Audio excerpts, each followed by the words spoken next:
ইরানের ক্ষেপণাস্ত্রের সামনে যেন রেহাই পাচ্ছে না যুক্তরাষ্ট্রের সামরিক বাহিনী। ইরানের ছোড়া মিসাইল ও ড্রোনের আঘাতে মুহূর্তেই ধ্বংসস্তূপে পরিণত যুক্তরাষ্ট্রের সামরিক ঘাঁটি। কিভাবে সফল হলো ইরান? মধ্যপ্রাচ্যে কি তাহলে মার্কিন সামরিক বাহিনী দুর্বল হয়ে পড়েছে? বিমানবাহী রণতরী এনেও কি এবার ইরানের কাছে হেরে যাবে যুক্তরাষ্ট্র? নিরাপত্তা শঙ্কার অজুহাত দিয়ে এরই মাঝে মধ্যপ্রাচ্যের 14টি দেশ থেকে নিজেদের নাগরিকদের সরিয়ে নেওয়ার সিদ্ধান্ত নিয়েছে মার্কিন প্রশাসন। প্রশ্ন হলো, ইরানের হামলার মুখে কি ভয় পেল যুক্তরাষ্ট্র? ইরানের সামরিক সক্ষমতাকে প্রথমে খুব একটা গুরুত্ব দেয়নি মার্কিন সামরিক বাহিনী, কিন্তু ইরানের সর্বোচ্চ ধর্মীয় নেতা আয়াতুল্লাহ আলী খামেনিকে হত্যার পর যুদ্ধের মাঠের সব সমীকরণ যেন মুহূর্তেই বদলে গেছে। মধ্যপ্রাচ্যে থাকা মার্কিন সামরিক ঘাঁটিগুলোকে কাঁপিয়ে তুলতে ইরানের ক্ষেপণাস্ত্রই যে যথেষ্ট তার প্রমাণ রেখেছে দেশটির সর্বোচ্চ প্রতিরক্ষা বাহিনী IRGC।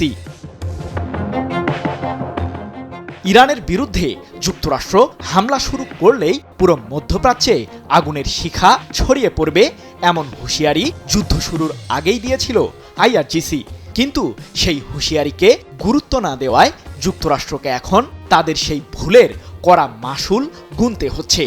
এবার বাহরাইনে থাকা মার্কিন বিমান ঘাঁটিকে লক্ষ্য করে কমপক্ষে 20টি আত্মঘাতী ড্রোন ও অন্তত 3টি ব্যালিস্টিক মিসাইল ছুড়েছে ইরান।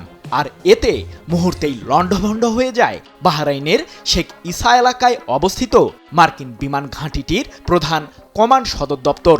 আগুন লেগে যায় ঘাঁটিটিতে থাকা জ্বালানি ট্যাঙ্কারগুলোতেও। 3 মার্চ এক প্রতিবেদনে বিষয়টি নিশ্চিত করেছে কাতার ভিত্তিক সংবাদ মাধ্যম আল জাজিরা। এর আগে বাহরাইনের সালমান বন্দরে থাকা মার্কিন নৌবাহিনীর একটি স্থাপনায় মিসাইল হামলা চালায় ইরান। এতে ভয়াবহ অগ্নিকাণ্ডের ঘটনাও ঘটে। বন্দরটিতে মার্কিন নৌবাহিনীর কেন্দ্রীয় কমান্ড এবং 5ম নৌবহর অবস্থিত। প্রশ্ন হলো, যুক্তরাষ্ট্রের আধুনিক সমরাস্ত্রের সামনে কিভাবে সফল হচ্ছে ইরান? মধ্যপ্রাচ্যের কমপক্ষে 19টি জায়গায় থাকা মার্কিন সামরিক ঘাঁটিগুলোতে রয়েছে প্যাট্রিয়টের মতো অত্যাধুনিক এয়ার ডিফেন্স সিস্টেম। বিশ্লেষকদের ধারণা, এই বিমান প্রতিরক্ষা ব্যবস্থাগুলোর দুর্বলতা খুঁজে বের করতে সফল হয়েছে ইরান।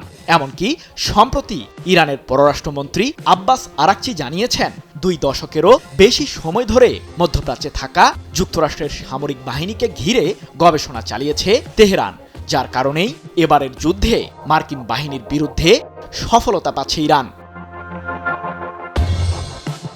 কি বুঝলেন ভাই? অনলি জেডাই চাই। এদিকে বাহরাইন সহ মধ্যপ্রাচ্যের 14টি দেশ থেকে নিজেদের নাগরিকদের সরিয়ে নিচ্ছে যুক্তরাষ্ট্র। ইরানের হামলার মুখে অঞ্চলটিতে মার্কিন নাগরিকদের জীবন সংকটাপন্ন হওয়ায় এমন সিদ্ধান্ত নিয়েছে হোয়াইট হাউস। সৃজন মাহমুদ, নিউজ 24।